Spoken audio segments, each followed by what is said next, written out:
Friends, મેં આજે લાલ મસૂરની દાળ અને ભાતની રેસીપી બનાવી છે.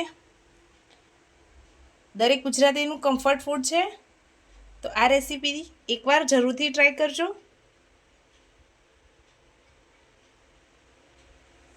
તો ચાલો આ રેસીપી હું તમારી સાથે પણ શેર કરું. એક વાટકી લાલ જે મસૂરની દાળ આવે છે એ લીધેલી છે. એક ટામેટું સમારીને લીધેલું છે. એક ડુંગળી લીધી છે. મીઠા લીમડાના પાન છે. આ રીતે લીલા મરચાંને લાંબી સ્લાઇસમાં કટ કરી લીધેલા છે. એક મોટી ચમચી જેટલું આદું અને લસણની પેસ્ટ લીધેલી છે. લીલા ધાણા લીધેલા છે.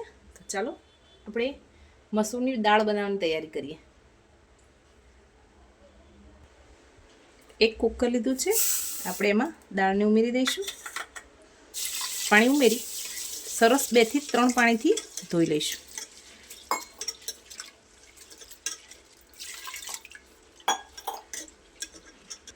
હવે આપણે એમાં દાળને બાફવા માટે પાણી ઉમેરવાનું છે. સ્વાદ પ્રમાણે આપણે એમાં મીઠું ઉમેરીશું. હવે એમાં કટ કરીને રાખેલી ડુંગળી ઉમેરી દઈએ. ટામેટાં પણ ઉમેરી દઈશું. આદું અને લસણની પેસ્ટને પણ ઉમેરી દઈશું. હવે આપણે રેગ્યુલર બેઝિક મસાલા ઉમેરીશું. ધાણા જીરું પાવડર ઉમેરીશું. લાલ મરચું પાવડર ઉમેરીશું. મેં અહીંયા 2 ટેબલસ્પૂન જેટલું લાલ મરચું પાવડર ઉમેર્યું છે. અડધી ટેબલસ્પૂન હળદર ઉમેરીશું. હવે આપણે ઢાંકણ બંધ કરી 3 થી 4 વિસલ સુધી આને કૂક કરવાની છે. મસૂરની દાળ સાથે ખાવા માટે આપણે અહીંયા ભાત બનાવીશું. તો 2 વાટકી ભાતને મેં 15 મિનિટ પહેલાં પલાળીને રાખેલા છે. હવે એનું બધું પાણી નિતારી લઈશું. આપણે ભાતને પણ કુકરમાં જ બનાવીશું. તો ગેસ ઉપર કુકર રાખી દીધું છે. આપણે 1 ટેબલસ્પૂન જેટલું જીરું ઉમેરીશું.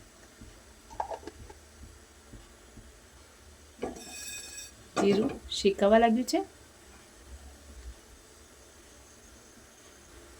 જીરું ફૂટવા લાગે એટલે આપણે 2 વાટકી ભાત લીધા છે. એની માટે તમે 2 ગ્લાસ જેટલું પાણી ઉમેરીશું. પાણીને બરાબર ઉકળવા દઈશું.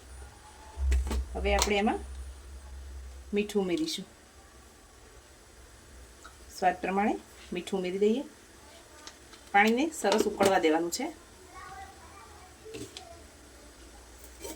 હવે આપણા ભાત બનીને તૈયાર થાય ત્યારે એકબીજા સાથે ચીપકે નહીં એની માટે આપણે એમાં તેલ ઉમેરીશું. પાણી આપણું ઉકળવા લાગ્યું છે.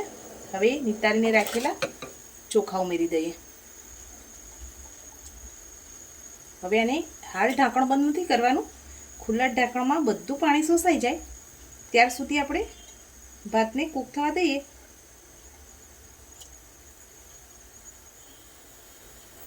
હવે એકવાર બધું સરસ મિક્સ કરી લઈશું.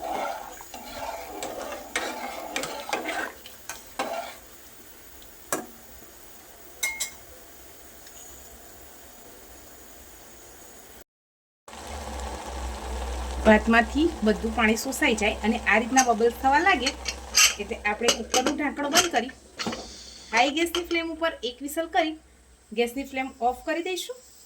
કુકર ઠંડુ થાય ત્યાર પછી આપણે ખોલવાનું છે. દાળ આપણી સરસ બફાઈ ગઈ છે. હવે એકવાર આ રીતે વિસ્કરની મદદથી બધું સરસ મિક્સ કરી દઈશું. તમે આમાં બ્લેન્ડર પણ ફેરવી શકો છો.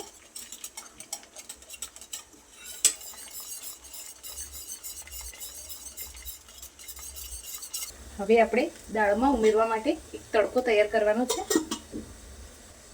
ગેસ ઉપર એક પેન રાખ્યું છે. આપણે એમાં તેલ ઉમેરીશું.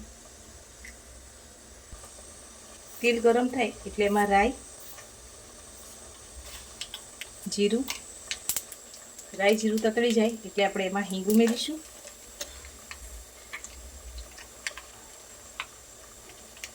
આઠ થી 10 મીઠા લીમડાના પાન ઉમેરીશું. મરચાંની જે સ્લાઇસ કરીને રાખેલી છે એ પણ ઉમેરી દઈશું. હવે આ તડકો આપણે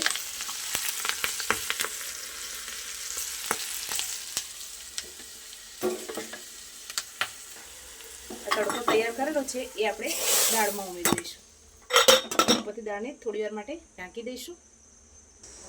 હવે ઉપરથી લીલા ધાણા ઉમેરી દઈએ. હવે આ તડકો ઉમેર્યા પછી આપણે દાળને થોડી વાર માટે 2 થી 3 મિનિટ સુધી ઉકળવા દઈશું. દાળ આપણી તૈયાર થઈ ગઈ છે. હવે ગેસની ફ્લેમને ઓફ કરી લઈશું. એકવાર જો તમારે મીઠું ટેસ્ટ કરવું હોય તો આ સમયે ટેસ્ટ કરી, ઓછું લાગે તો થોડું ઉમેરી દેવાનું છે. ભાત પણ આપણા તૈયાર થઈ ગયા છે. પ્રેશર પણ રિલીઝ થઈ ગયું છે. એકદમ ખીલેલા ભાત બનીને તૈયાર થઈ ગયા છે. હવે આપણે આને સર્વિંગ પ્લેટમાં નીકાળી લઈએ. હવે આપણે સર્વિંગ પ્લેટમાં નીકાળી દઈશું. એકદમ ખીલેલા ભાત બનીને તૈયાર થઈ ગયા છે.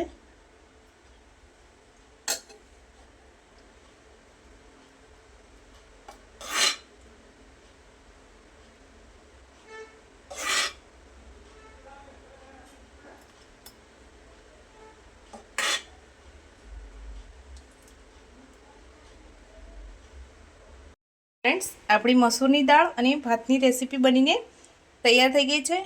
મારી રેસીપી તમને ગમતી હોય તો લાઈક કરજો, શેર કરજો અને ભાવનાની રસોઈ ચેનલને સબસ્ક્રાઈબ કરવાનું ભૂલતા નહીં. Thank you.